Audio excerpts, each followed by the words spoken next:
గురుగారు జూన్ 7 కుజకేతు గ్రహాలు సింహరాశిలో ప్రవేశిస్తున్నాయి.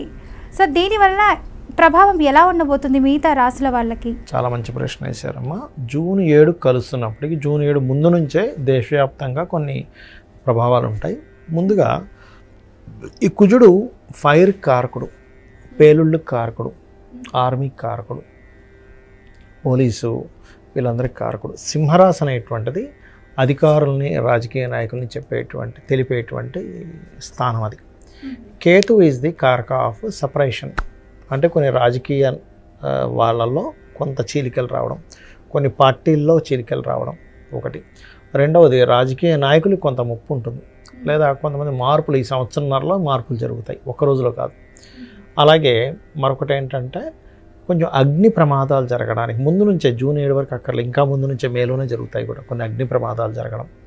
ఓకే, అలాగే మరొక విషయం ఏంటంటే అగ్ని ప్రమాదాలతో పాటు పుణ్యక్షేత్రాల్లో, ఇప్పుడు కేతు అనేటువంటిది పుణ్యక్షేత్రాలమ్మా. మనకి బద్రీనాథ్ కావచ్చు, మనకి నెక్స్ట్ చాలా ఉన్నాయి, మనకు దేశంలో ఎన్ని పుణ్యక్షేత్రాలు అయితే ఉన్నాయో, కాశీ కావచ్చు, లేకపోతే మనకి నెక్స్ట్ స్టార్ట్ అవబోతుంది ఎండాకాలం రాగానే మనకి అమర్నాథ్ యాత్ర స్టార్ట్ అవబోతుంది. ఇట్లా ఏవైతే ఉంటాయో, పూరి జగన్నాథ్ కావచ్చు, ఏదైనా బాగా రద్దీగా ఉండేటువంటి, అది హైదరాబాద్లో కానివ్వండి, ఇంకెక్కడైనా కానివ్వండి, వేరే వేరే పుణ్యక్షేత్రాల్లో ముఖ్యంగా సెక్యూరిటీని పెంచాలి ఈ 2-3 నెలలు కూడా. మే నుంచే, మే, జూన్, జూలై ఈ 3 నెలలు పర్టికులర్గా. ఎందుకంటే ఇక్కడ అగ్ని ప్రమాదాలు మే నెలలో చూపిస్తున్నాయి, కొంచెం ఈ భూకంపాలు చూపిస్తున్నాయి, కొద్దిగా ఈ అటాకులు చూపిస్తున్నాయి. కాబట్టి చాలా జాగ్రత్తగా ఉండవలసిన సమయం ఈ కుజకేతువులు కలిసిన వల్ల, ముఖ్యంగా పుణ్యక్షేత్రాలు.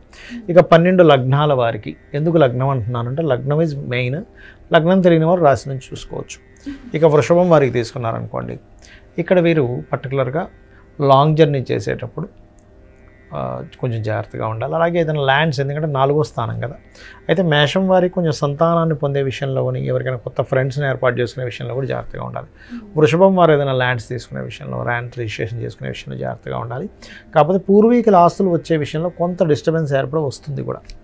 కాకపోతే వీళ్ళు లాంగ్ జర్నీ చేసే విషయాల్లో కొంత జాగ్రత్తగా ఉండాలి. అదే కాకుండా వృషభం వారు ప్రధానంగా మనీ విషయంలో కొంత జాగ్రత్తగా ఉండాలి. మనీ మ్యాటర్స్, ఇదే మనీ మ్యాటర్స్ మేషం వారు తీసుకుంటే అప్పులు ఇవ్వడం తీసుకునే విషయంలో, మధ్యవర్తిత్వంగా ఉండే విషయంలో జాగ్రత్తగా ఉండాలి. అయితే ఎవరికైనా కూడా ఈ కుజకేతువుల కలయిక వల్ల నవగ్రహాల్లో ప్రత్యేకంగా కుజకేతు గ్రహాల దగ్గర దీపారాధన చేయడము, గణపతి మరియు స్కందుడి ఆరాధన చేయడము, ఇవి చేస్తూ ఉంటే మంచిది. సూర్య భగవాను చూస్తూ సూర్యుడికి అర్ఘ్యం వదిలేటప్పుడు గణపతి మరియు సుబ్రహ్మణ్యేశ్వర స్వామి పేరు చెప్తూ అర్ఘ్యం కనుక వదిలినట్లయితే ఖచ్చితంగా వీళ్ళకి ఇబ్బంది అనేటువంటిది రాదు. ఇది ముఖ్యంగా గుర్తుపెట్టుకోండి.